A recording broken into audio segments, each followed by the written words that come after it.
Assalamualaikum warahmatullahi wabarakatuh. Perkenalkan, nama saya Zikir Komardiansyah dari kelas KPI 5A dengan NIM 12240-231.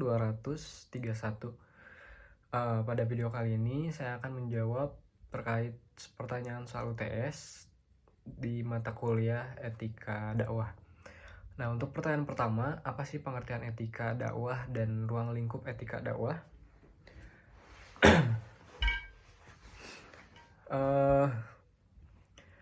Pengertian etika secara bahasa itu diambil dari bahasa Yunani, yaitu ethos, yang artinya kebiasaan, watak, atau perilaku yang di dalam umat Islam atau umat Muslim di dalam Islam biasanya disebut dengan akhlak. Dan secara istilah, etika adalah sesuatu yang mengatur bagaimana kita bertindak dan mengharapkan orang lain pun bertindak sebaliknya. Nah, secara umum, etika adalah suatu ilmu pengetahuan yang diajarkan mengenai kesusilaan. Itu pengertian dari etika.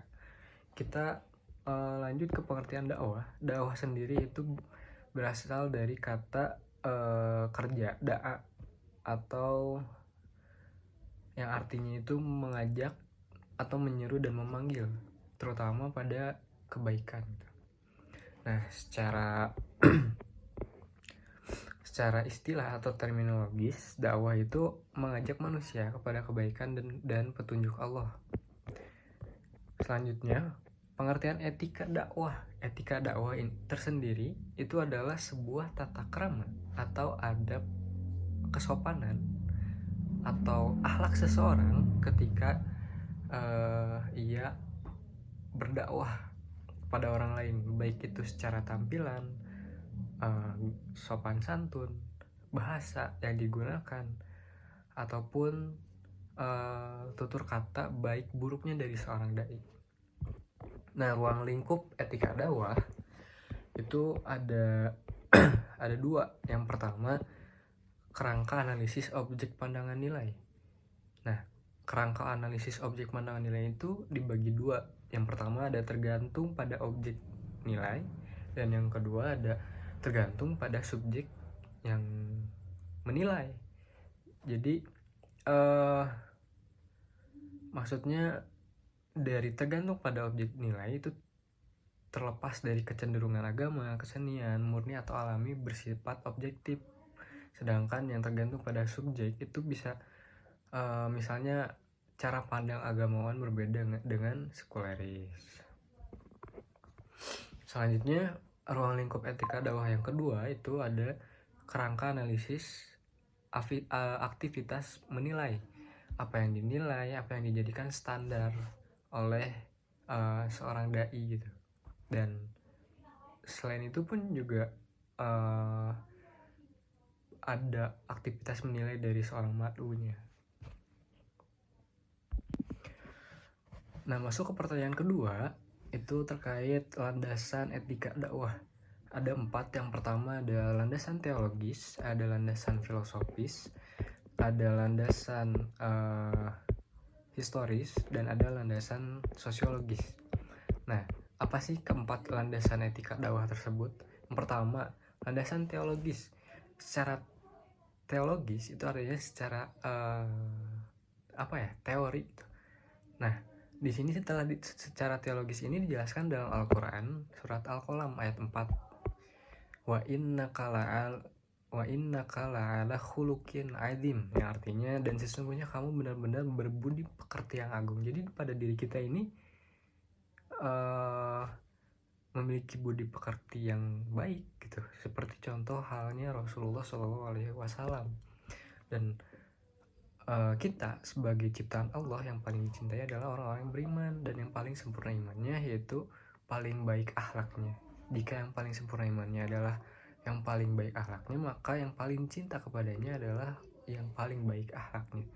Nah, di dalam Islam ini mengatur bahwa akhlak itu sangat penting bagi manusia gitu dalam berkehidupan sehari-hari, terutama dalam berinteraksi terhadap orang lain. Nah, yang kedua adalah landasan filosofis. Teman-teman pasti mempunyai pertanyaan, mengapa sih kita harus bermoral dan kenapa sih kita harus beretika? karena manusia itu termasuk makhluk sosial. Dan yang kedua, manusia juga termasuk makhluk yang berakal, dimana ketika makhluk yang berakal, otomatis manusia bisa memilih antara baik dan yang tidak baik. Makanya itu ketika manusia memiliki akal, maka ada rasa pertanggungjawaban atas segala perbuatan, tindakan, dan perkataan yang diekspresikan oleh manusia tersebut gitu. Contohnya ketika ada sebab pasti ada akibat gitu. Nah, selanjutnya yang ketiga adalah landasan historis, dimana landasan historis ini sejarah adanya etika dakwah itu pada tahun 2003, dimana secara formal etika dakwah dikenalkan sebagai suatu ilmu pengetahuan di Fakultas Dakwah. Dan selanjutnya ada secara landasan sosiologis, yang dimana tadi telah disebutkan manusia adalah makhluk sebagai makhluk sosial. Selanjutnya manusia adalah makhluk yang hidup bersama-sama dengan orang lain. Jadi ya manusia itu yang harus saling menguntungkan satu sama lain atau saling membutuhkan satu sama lain. Makanya terjadilah etika atau adab atau tata cara gitu, bagaimana kita berinteraksi yang baik, bagaimana kita memperlakukan manusia, sesama manusia gitu. Nah, itu juga landasan yang ada pada etika dakwah. Nah, pada etika dakwah ini, landasan ini diaplikasikan kepada para dai khususnya. Bagaimana bisa memahami mad'u, bagaimana bisa menyampaikan pesan-pesan dakwah secara baik gitu, dan lain sebagainya. Selanjutnya, pertanyaan ketiga, jelaskan pendekatan secara teori etika dakwah. Nah, pendekatan yang dilakukan itu adalah pendekatan etis, di mana dakwah etis adalah dakwah yang menjunjung tinggi nilai-nilai etika. Nilai-nilai etika sekumpulan nilai-nilai yang diakui dan dibenarkan konsepnya dan telah dirumuskan oleh para ulama. Teori etika bersumber dari ajaran Islam, yaitu ada dalam Al-Quran dan hadis. Selain itu juga ada dari Sirah Nabawiyah, perkataan hati nurani, penafsiran dan pemahaman para ulama gitu, yang menjadi kebiasaan positif dan bertumbuh kembang di masyarakat. Nah, adapun konsep-konsep teori pada nilai etis dakwah itu, yang pertama tadi dakwah menurut Al-Quran dan hadis. Nah, pertama ada dakwah bil hikmah, dakwah dengan bijak. Terus dakwah bil mau'izoh hasanah, dakwah dengan tutur kata yang lembut.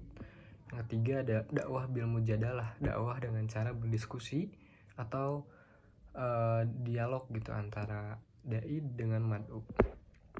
Selanjutnya ada nilai-nilai etika yang harus dicontoh ketika Rasulullah berdakwah. Bagaimana caranya Rasulullah berdakwah, bagaimana cara menyampaikan Rasulullah berdakwah kepada para sahabatnya atau kepada umat-umatnya pada zaman dahulu. Nah, itu menjadi sebuah landasan juga ketika seorang dai ingin melakukan atau menjunjung tinggi etika atau akhlak yang ada pada diri Rasulullah. Nah, selanjutnya ada etika menurut para ulama. Nah, menurut para ulama ini bisa jadi sebagai tumpuan juga untuk ketika seorang dai ingin berdakwah.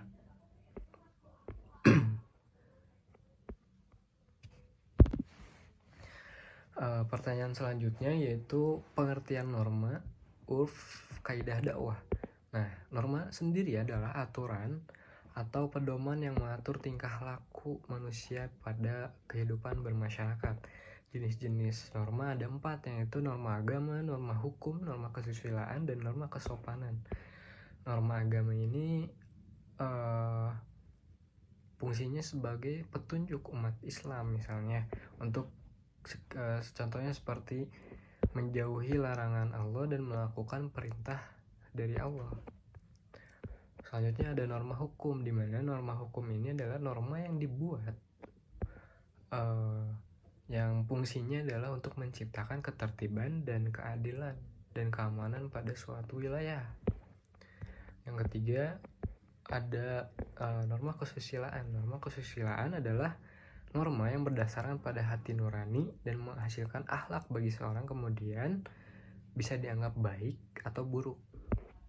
Selanjutnya ada norma kesopanan. Norma kesopanan adalah norma yang berdasarkan pada tingkah laku bermasyarakat. Nah, selanjutnya adalah pengertian uruf. Uruf berasal dari kata arafa yang mempunyai arti sesuatu yang dikenal atau diketahui. Uruf menurut bahasa adalah kebiasaan yang baik.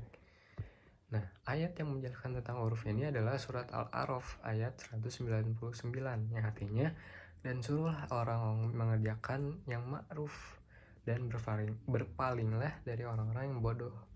Nah, Allah menyuruh supaya kita menggunakan huruf atau melakukan kebiasaan-kebiasaan baik gitu.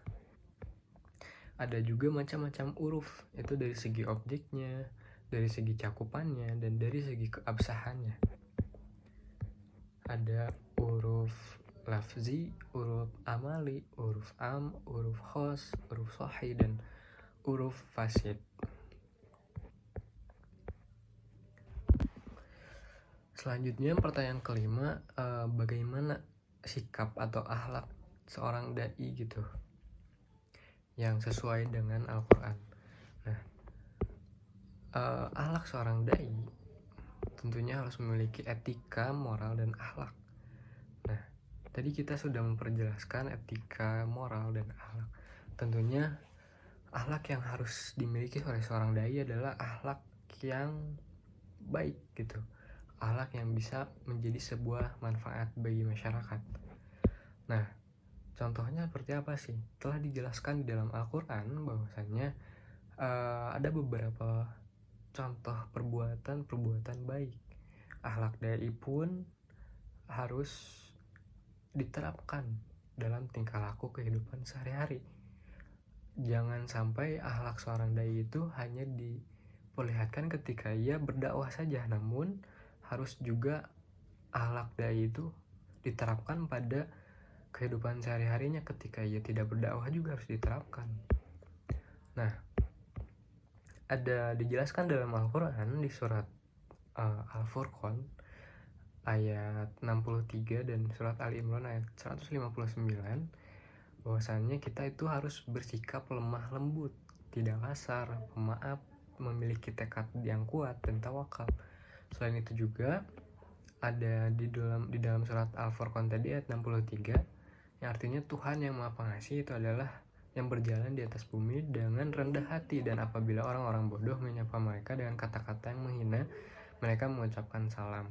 Artinya pada seseorang dai kita harus selalu memiliki akhlak rendah hati, tawadu, jangan menyombong-nyombongkan karena kita seorang dai yang menjadi paling so tahu gitu.